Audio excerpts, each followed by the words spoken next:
afternoon, everyone, and welcome to today's event. My name is Michel Hawks. I'm director of the Liu Institute for Asia and Asian Studies. And we're really excited to co-sponsor today's lecture along with the Gender Studies program, the Department of American Studies, Department of English, Department of History, and the Department of Film, Television, and Theatre. So we are very, very grateful to all those departments. This is also the first lecture in a series that the Liu Institute is organizing this semester called Border Crossings in Asian Humanities. I will tell you more towards the end about the next lecture in the series. But let me tell you something about today's lecture. We are delighted to welcome Professor Chiang, who is Associate Professor of History at the University of California, Davis. He's the founding chair of the Society of Sinophone Studies. He's the author of After Eunuch, Science, Medicine, and Transformation of Sex in Modern China, and also Transtopia in the Sinophone Pacific. He's the editor-in-chief of the Global Encyclopedia of LGBTQ History and co-edits the Global Queer Asia's book series with the University of Michigan Press. It is safe to say that his work represents a really important intervention in the field of both Asian studies and gender studies, and trying to bring gender studies towards non-Western concepts of thinking about both gender and transgender. And we are just so delighted to have him here, not for one day, but for 2 days. I know he's going to do the workshop with graduate students in gender studies tomorrow as well. The topic of his talk today is Sans Frontières. I'm trying to make that rhyme. Right? Transtopia, the Asia Pacific, and the politics of historical difference. We have the room until 5:15. Professor Chiang is going to speak for about 45, 50 minutes, and then there's plenty of time for discussion. So please welcome Chiang.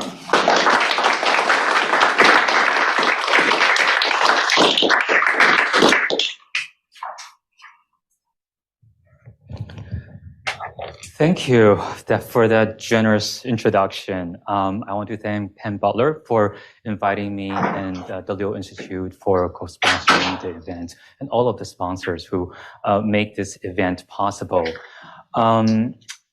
Before I dive into what I have prepared for you today, I actually want to begin my discussion with some kind of narrative inconsistencies. The subtitle of my talk, Transtopia, the Asia Pacific and the Politics of Historical Difference, suggests that this project, which began with this book that I published, Transtopia in the Sinophone Pacific, and now is evolving into another short book, unfortunately, that I am aiming for something big. So I want to think about the place of Asia in trans studies and queer theorization.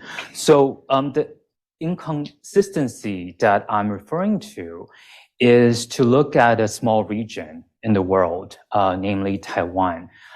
It's kind of inconsistent or incongruent.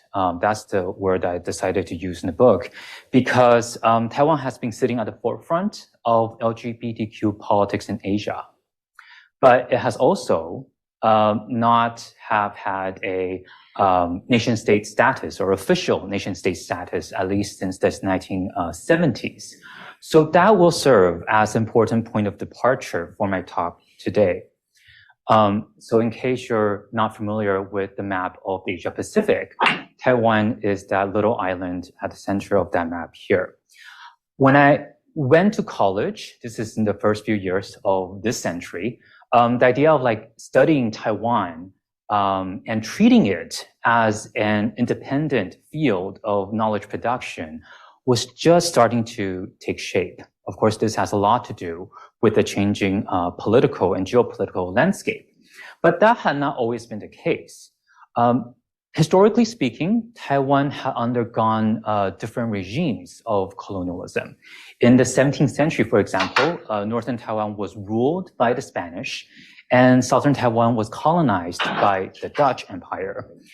Even if we look at the later frames of reference into the 19th and 20th century, whether we're talking about Chinese, Japanese, or US imperialism, the idea is that Taiwan's repressed sovereignty had always prevented itself from generating a robust and useful epistemological tradition. At least that's kind of the argument that's been circulating for a long time. So a group of scholars have talked about the eligibility of Taiwan studies in Western academia.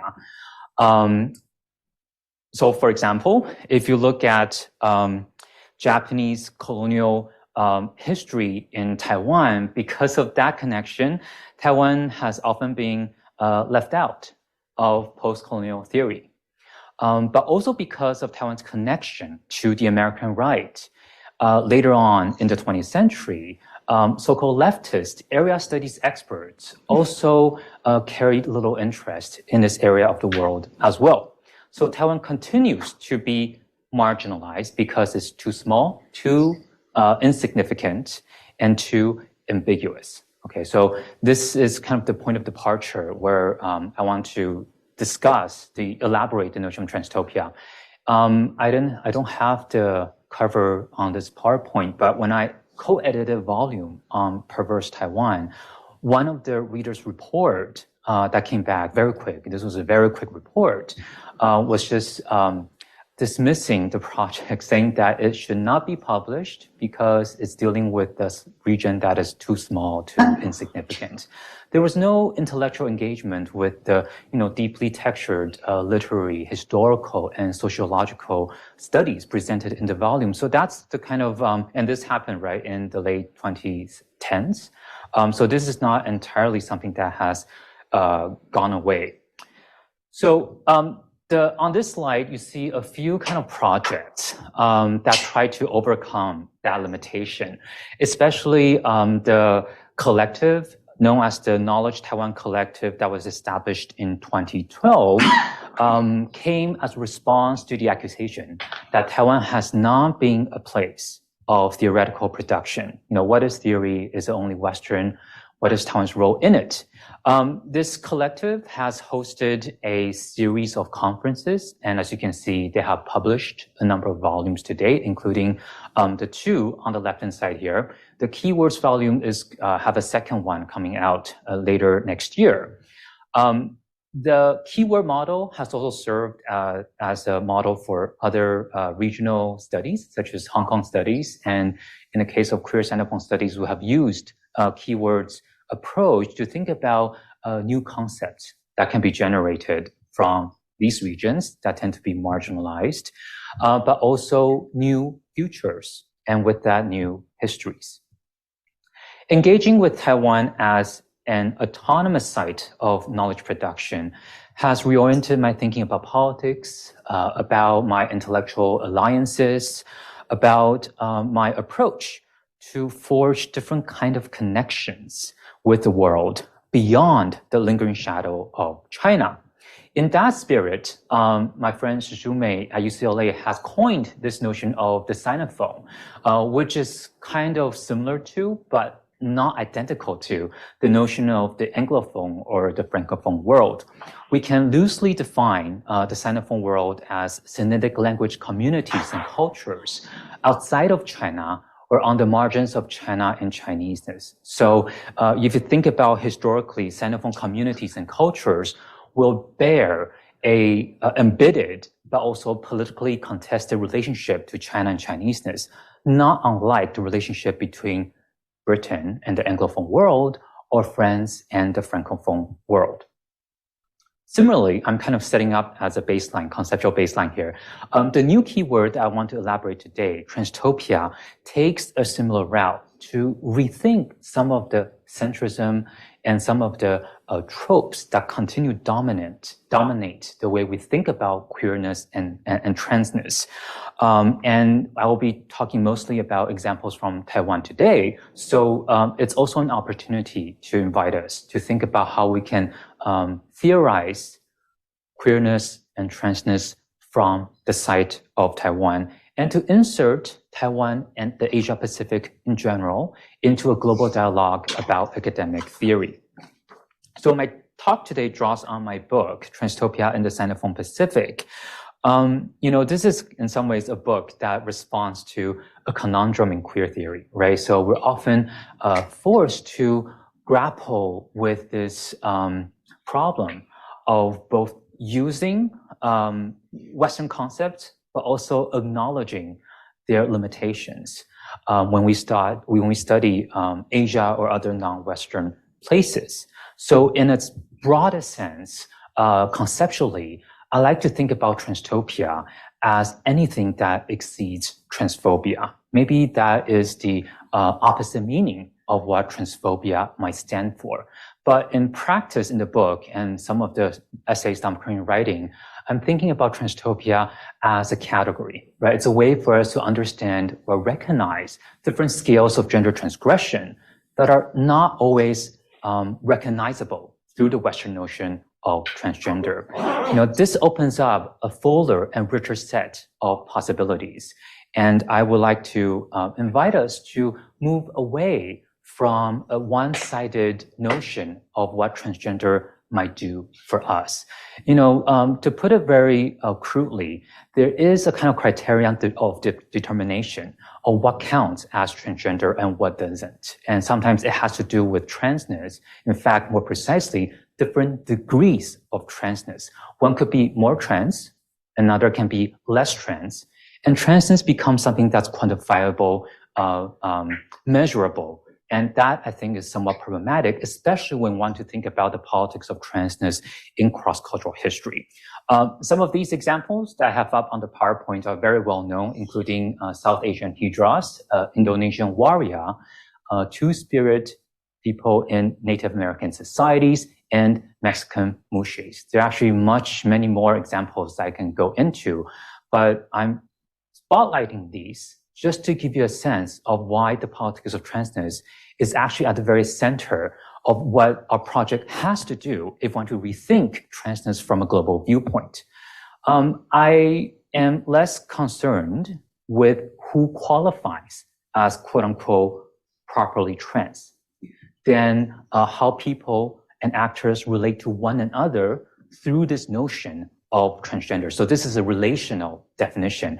And for those of you who are familiar with feminist theory, I am also borrowing from Adrienne Rich's notion of lesbian existence to theorize transness or transgender as a continuous category. What if we start to think about transgenderism not as something that applies to only a minority population, but something that's universal, that bears meaning to all of us, all embodied subjects? And to demonstrate my point about the use of shifting our language from transgender to transtopia, today I'm going to focus on 3 examples in particular. One is the global sex change, and 2 is the history of a Chinese trans category called renyao. So I'll go a bit deeper about this genealogy, and I'll conclude with the changing nature of Tongzhi, or LGBTQ politics in post-millennial Taiwan. Again, I'll come back to this towards the end of the talk, but my point here is that I think if we start to merge trans and topia, with all its implications, utopia, dystopia, the power of place, so on and so forth, we can start to think about ways of disrupting the stability of knowledge about the past. By re-narrativizing transness, we can resist any narrative closure imposed on the past from the present. Okay, and if anything, I think that's the key point of these 2 projects I've been working on for the last few years. Okay, so the first example of Global Christine is something that goes back to my first book, After Eunuchs, at the very last chapter of that book. I talk about how in the early 1950s, so 1953 in particular, in summer, that moment witnessed a nationwide media sensationalism showered on the alleged first Chinese transsexual, Xie Jianshun, in Taiwan. Xie was actually born in Chaozhou in southern China, and she migrated to Taiwan with the Nationalist Army in 1949. She lost both her parents in, I believe, at the age of 16, and became listed at the age of 18. Not one day, but due to a series of stomach pain, she decided to visit the Tainan 518 hospital in the summer of, I think, 1952. But this became a headline in the summer of 1953. And there, the doctors discovered that, well, in fact, Xie may have been an intersex patient. So they decided to initiate a series of surgeries, perform them on Xie, and call them sex change surgeries. More to the point, it was really interesting that journalists and newspapers around this time all labeled her 变性人, which means transsexual, the Chinese word for transsexual. And her story really made 变性人 a household term in the 1950s, a story about male to female transformation. The story is actually quite complicated, and I can come back to this during the Q&A, but I want to point out that one of the things that struck me when I was doing research on Xie was that journalists kept on labeling her the Chinese Christine. And as it turns out, this was a direct reference to the American, I guess at that point was a kind of transsexual icon at that point in time, who went to Denmark for her sex reassignment surgery, Christine Jorgensen. When Jorgensen came back to the US, she immediately became kind of like a superstar, kind of global superstar, celebrity, so to speak. Xie, I mean, the analogy, right, of the Chinese Christine is not perfect. I think there's something here that we can unpack by thinking about why it's not perfect and what is it about our commitment or investment in thinking about why we want a perfect analogy. Well, as it turns out, so I'll come back to this, just bear with me here, because I think there's something quite interesting about the story. The story about Global Christine doesn't stop there. In Japan, Nippon Medical University around this time also performed a series of sex change surgeries on so-called Japanese Christine, Nagai Akiko. Also, in 1953, Mexican newspapers also announced that they had discovered their own Mexican Christine, Marta Olmos.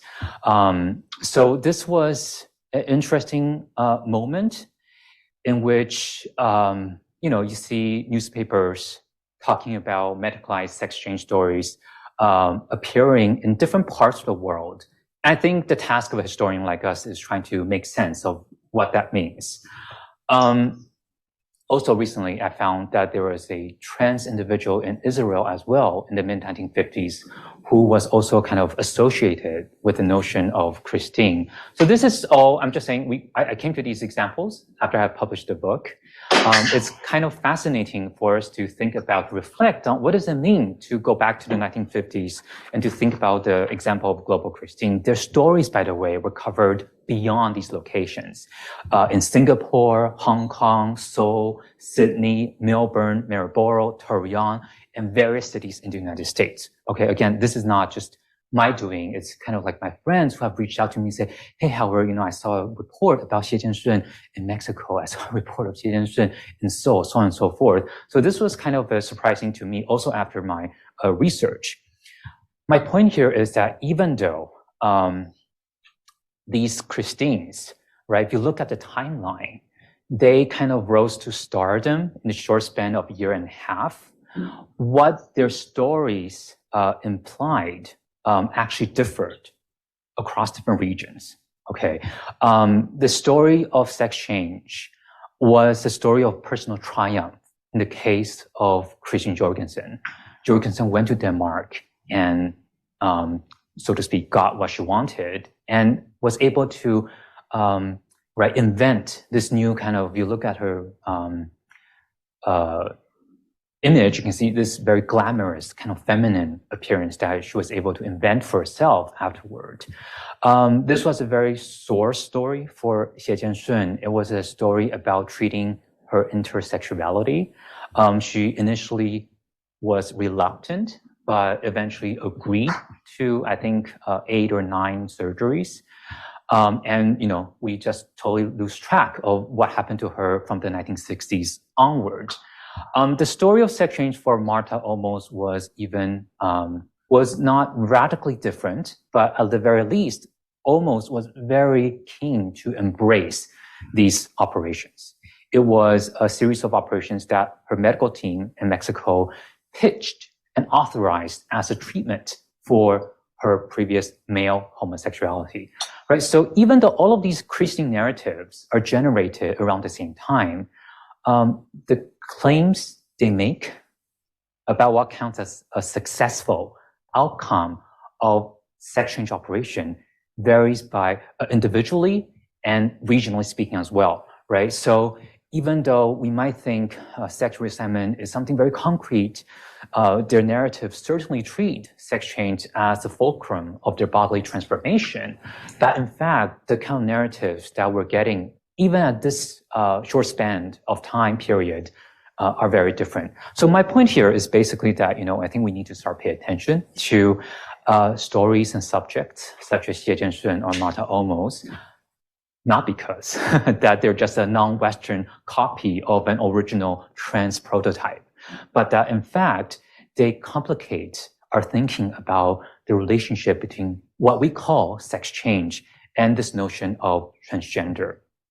If they can allow us to unsettle any claims of transgender roots locked in a particular time or place, that can avoid us to, single out one individual, be it Jorgensen or Martha, or a place, usually the US or Europe, as the ultimate yardstick for measuring the historical production of transness.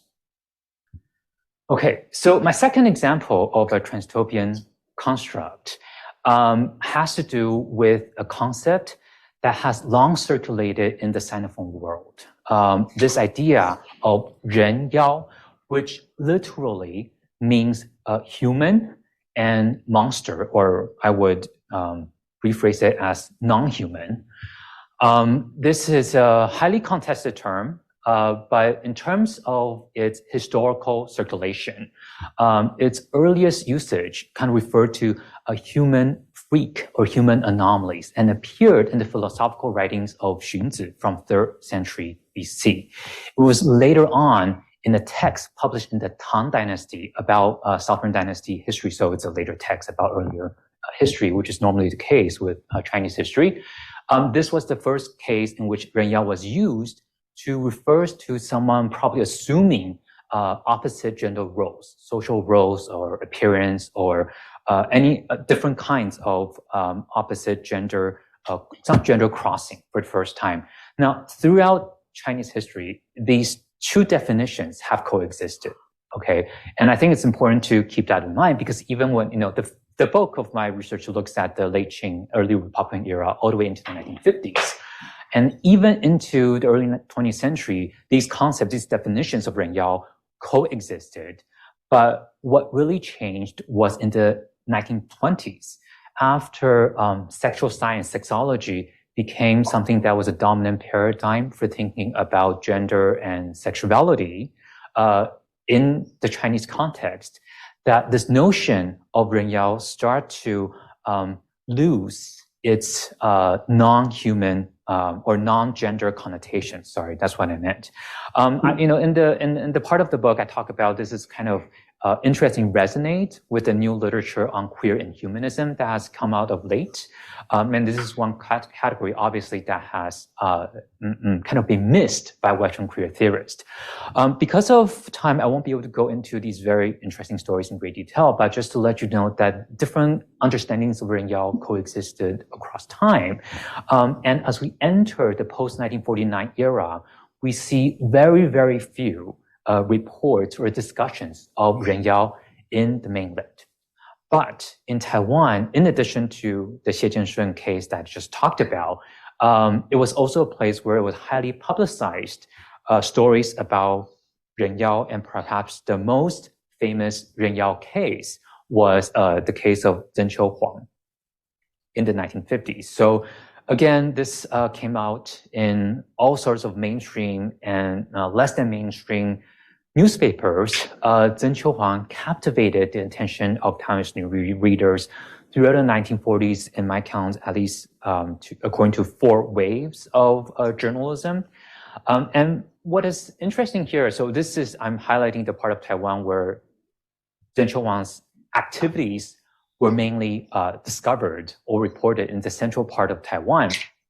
And even though his gender ambiguity was the most important selling point of his story, a crucial turning point in Zheng's reporting came in 1954. Okay, by that point, the idea of human sex change became something that was widely reported through the story of Xie Yanshun. And because of that, for the first time, this was not the first time readers knew about Zheng Qiuhuang, but it was the first time that Zheng communicated to the public his intention and his non-reluctance to undergo sex change operation. So this was quite interesting, right? This, again, the whole idea of renyao associated with notion of switching sex is not new to Chinese history. But this idea of renyao associated with sex reassignment surgery was a distinctly Sinophone contribution from the Zheng reports. So thinking about Zheng Qiuhuang's case, in relation to these concepts of renyao, on the one hand, which is a recurring concept in Chinese history, and 变性人, which is a new identity category, a transsexual new identity category in the mid-1950s, suggests that their interrelation and interreferentiality is what was precisely at stake. I want to, pull us away from an interest in comparing Zheng Qiuhuang's renyao status with earlier accounts of renyao in Chinese history, or non-renyao queer examples that have appeared in the Chinese press. In fact, we want to think about, how this relationship between transness, between sex change, and what we're seeing here, renyao, might complicate the way we think about transness as a non-hierarchical concept. Okay, so even though these terms, 变性人 and renyao, kind of took form in different Sinophone contexts, it assumed particular kind of saliency and meaning at a different time and different places. I want to suggest that these two configurations of transness were mutually shaped and understood by actors in relation to one another on a historical continuum, right? So as a Chinese category, renyao has important roots in continental China, but its most intricate elaboration in the mid-20th century actually came to light in Taiwan. So I think, it's, even though we have a very general sense of the derogatory connotations of the notion of renyao today, we sometimes miss, right, its history. And what I'm suggesting here is it has a really rich history of geopolitical implications, but also the way it intertwines with new ideas and existing ideas about gender crossing. So like Taiwan, renyao has been left out of mainstream historical comprehension. And similar to renyao, Taiwan has been objectified as an historical aporia that sits quite uncomfortably with what we think of as narratives of colonialism or nation building or sovereignty and global cosmopolitanism. So I know this is kind of a long discussion about the history of renyao, but this is kind of my way as an Asia scholar to insert, right, renyao into that earlier PowerPoint slide I had about the cross-cultural politics of transness, that maybe we can also think about renyao in the Sinophone context as complicating what we might mean by transness in a global context. Okay. So my final example, I want to rethink the history of LGBTQ politics or Tongzhi politics in the Sinophone world. So Tongzhi in Chinese literally means common will or comrades. Okay, so in the socialist context, it was referred to in that sense as comrades, not necessarily having this kind of contemporary notion of queerness. It was really in the 1980s onward that you see Sinophone cultural producers, authors, but also activists that intentionally used Tongzhi to subvert its meaning, okay, because the way that Tong of Tongzhi sounds very similar to the Tong in 同性恋, meaning homosexuality. So they were using that in a subversive way It was only through that cultural refraction that Tongzhi now comes to pick up this notion that have a queer and I would say by the 2020s, have some sort of equivalence notion of LGBTQ. Now, this history is well known, especially in the 1980s and 1990s, when we do see in literature, Taiwanese writers really took off in promoting Tongzhi literature. In cinema, in Hong Kong, really took off in promoting kind of sexual subversive undercurrents in Hong Kong cinema. But I want to, when you look at these historical contexts, you'll see that a lot of the Tongzhi discourses in the late 20th century was still overdetermined by the interest of gay and lesbian actors. Okay, and what I want to do here is to rethink the history of Tongzhi, and my argument here is simply that any history of Tongzhi is not incomplete if we don't recognize the increasing visibility of trans rights in the Sinophone world. And so from the period of 2000 onward, this is the period that I start to term as the creolization of this notion of transgender. By the 2020s, it is actually quite common nowadays among queer activists throughout the Sinophone world, including mainland China, to actually use Tongzhi to refer to as a more umbrella category and not just referring to the interest of gay and lesbian actors.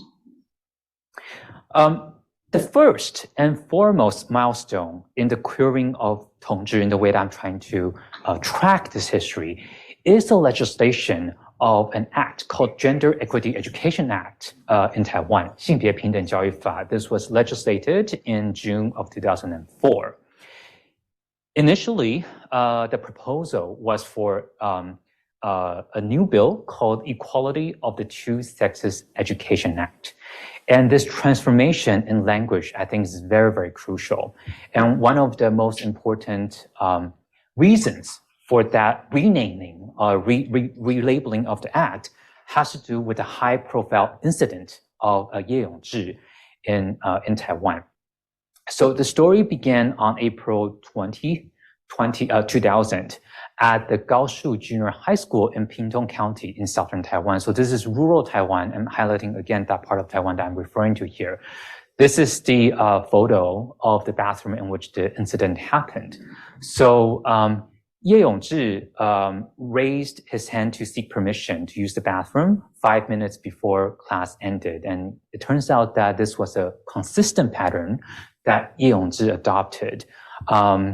So on that day, he was allowed to do so.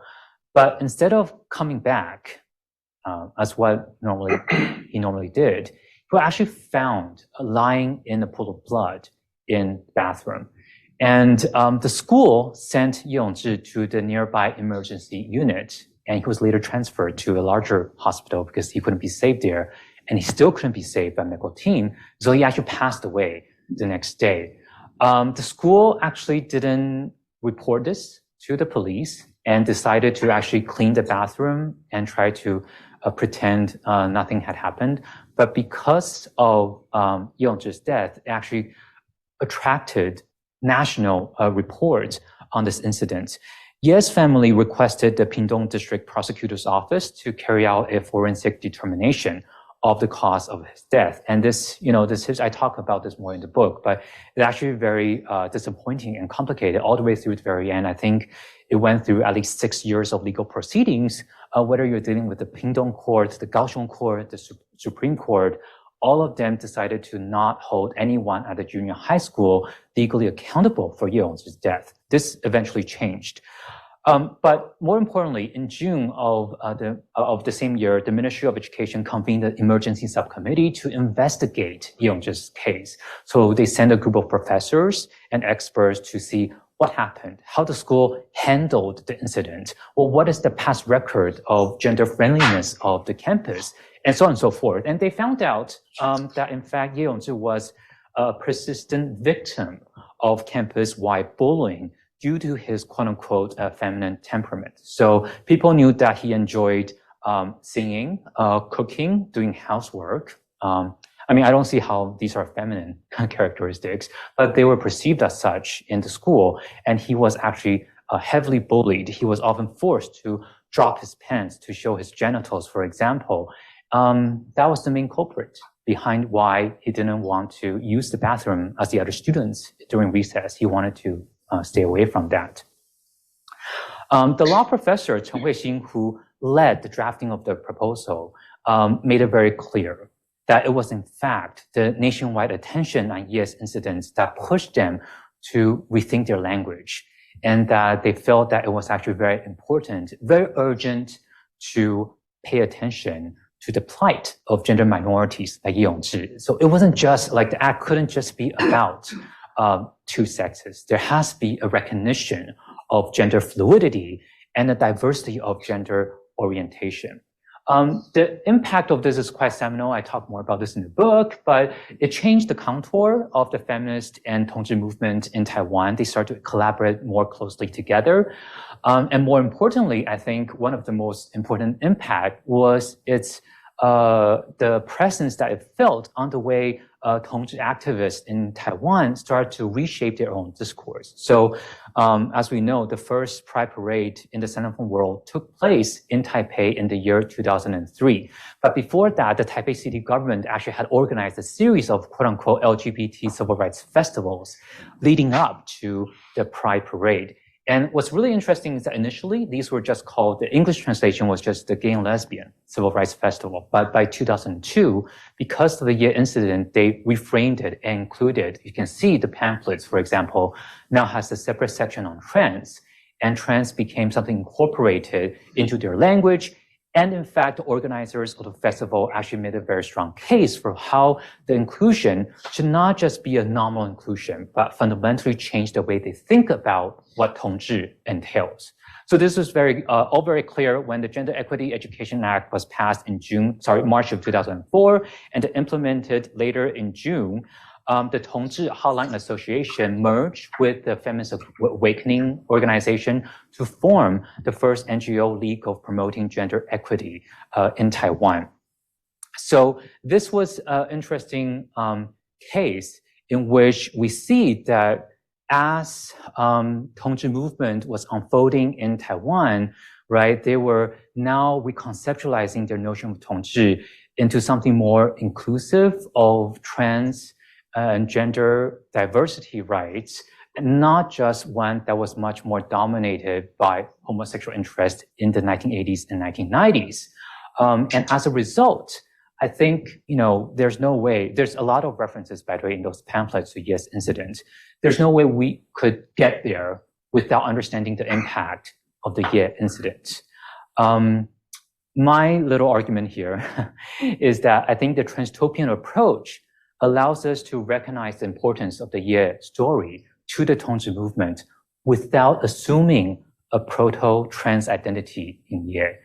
To be honest, we don't know. In fact, Ye's mother frequently appears in these Tongzhi Pride parades. Even she doesn't know, right? Whether Ye Yongzhi, he was 15 years old, whether he identified as Tongzhi or gay or trans. More likely than not, he didn't identify with any of these categories. But the way that his incident and the subsequent feminist and Tongzhi actors picked up the language to try to push beyond a binary essentialist notion of gender was very telling of how this legislation was already trying to imagine, right, a transtopian world, even as the details were slowly being worked out. Okay. So I had a clip. I don't think I have time to actually show it here, but this is a clip in which a documentary that interviewed Ye Yongzhi's mother, and she became a very vocal proponent of Tongzhi rights in Taiwan. I think it's very interesting that this is a way for us to think about how to make certain Western categories legible on a local context. This is an incident from rural Taiwan, but it's actually making these ideas about gender fluidity, something about locally urgent incident. It's not just something imposed from the outside. And that conversation, the way that dialogue is taking place, I think speaks plenty to the way that, geopolitics, but also how grassroots organizations have to deal with these complexities at the same time. For those of you who are familiar with Sinophone pop culture, this story was also the story of a very famous singer, Jolin Tsai's song, the basis for her song, Womanly. And so this story also got picked up in popular culture at large.